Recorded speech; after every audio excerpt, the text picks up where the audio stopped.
Hello and welcome to this tutorial on how to play Tales of Dharma. In this tutorial, I will walk you through gameplay, the different types of cards, and setup. First, separate out the cards based on the backs. Separate out the vanilla colored backs or the regular cards, the black colored backs are the Asura cards, the teal colored backs or the general cards, the 6 instruction cards, and as well as the story cards. You can keep hold of the instruction cards to help you in between the game, but you do not need the story cards, so we'll take them away. Let us first get started with setting up the game before we dive into the specifics of each card and gameplay.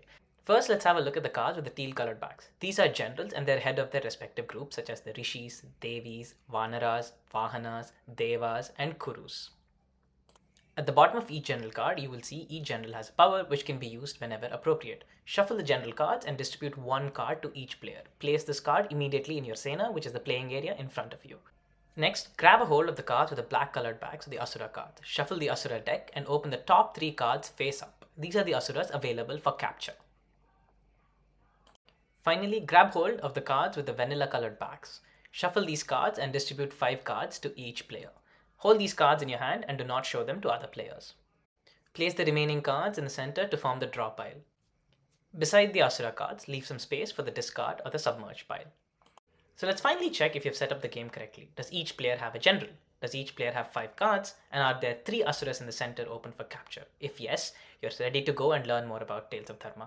The first type of card we're looking at are majors. Majors are cards which have regular vanilla colored backs, but they have a character on them. Each major has a power which you can use when you roll the number shown or more on the card. Each major also belongs to one of the 6 classes such as the Devas, Devis, Vanaras, Vahanas, Rishis, and Kurus.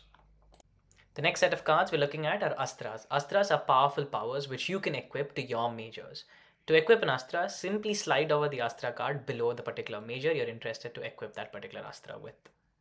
Curse cards are quite the opposite. They're powerful curses which diminish the powers of your opponent's majors. To equip an opponent's major with a curse, simply slide the curse beneath the card. Maya cards are powerful one-time spells. Unlike the Astras and curses, they do not get attached to a major. You simply move a Maya card from your hand into the discard pile and use its effect. Next, we have the Shakuni cards. The Shakuni cards can be used by any player at any point in the game to change the value of the current dice roll. Shakuni cards can be stacked and they can be played by any player even though it's not their turn. Now that you know about the different cards in the game, let's talk about gameplay. On your turn, you get 3 karma points to spend. Think of karma points as currency for you to do different actions. Let us walk through the different actions you can take and how many karma points they cost. For 1 karma point, you may introduce a major from your hand into your Sena and freely roll to invoke its powers. However, if your roll falls short, you can continue to keep the major in your army, but you cannot use the power for the rest of this turn. For 1 karma point, I may attempt and invoke the power of an existing major already in my Sena. However, remember, you can only attempt to invoke a major's power once per turn. For 1 karma point, I may draw a card from the draw pile. For 1 karma point, you may equip any major with an Astra. For 1 karma point, you may equip any opponent's major with a curse. For 1 karma point, you may play a Maya card from your hand and use its power. Well, remember those Asura cards in the center? How do you attack them? For 2 karma points, you can attack Asuras. Let's dive deeper into learning how to attack Asuras. First, you need to choose which Asura you want to attack. For choosing which Asura you want to attack, have a closer look at the Asura card. At the top of each Asura card, you will see a minimum major requirement.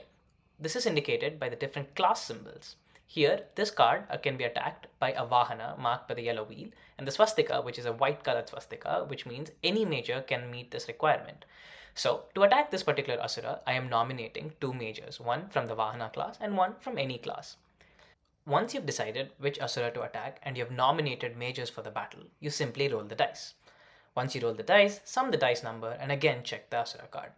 Each Asura has a capture range as well as a retaliation range. If you score 10 or more for this particular Asura, you can capture this Asura, but if you score a 7 or less, you need to submerge one major. I scored 7 and hence I move one of my majors into the submerge pile. However, imagine another scenario where I actually roll greater than 10. I roll 11 and in this case this is greater than 10, which means I can capture this Asura and put it in my Sena.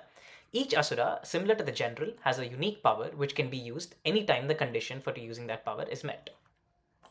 Once an Asura is captured, just replace that Asura from the top of the deck from the Asura pile.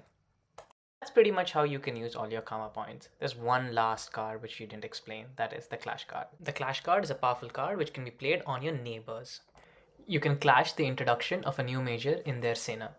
You can clash them introducing an astra to one of their majors. You can clash your neighbors if they're introducing curses to anybody's Sena. You can clash them from playing a Maya card. Once you drop a clash card, this starts a 1v1 roll-off between the person who dropped the clash card and the person taking the action.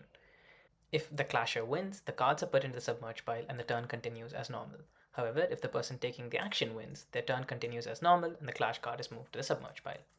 Any number of clash cards can be played per turn, and Shakuni cards can be used to manipulate the value of the roll. There are two ways to win the game. The first way to win the game is to have a representation of all the 6 classes in your Sena. Your general does count towards this victory. The other way to win the game is to capture 3 Asuras and have them in your Sena.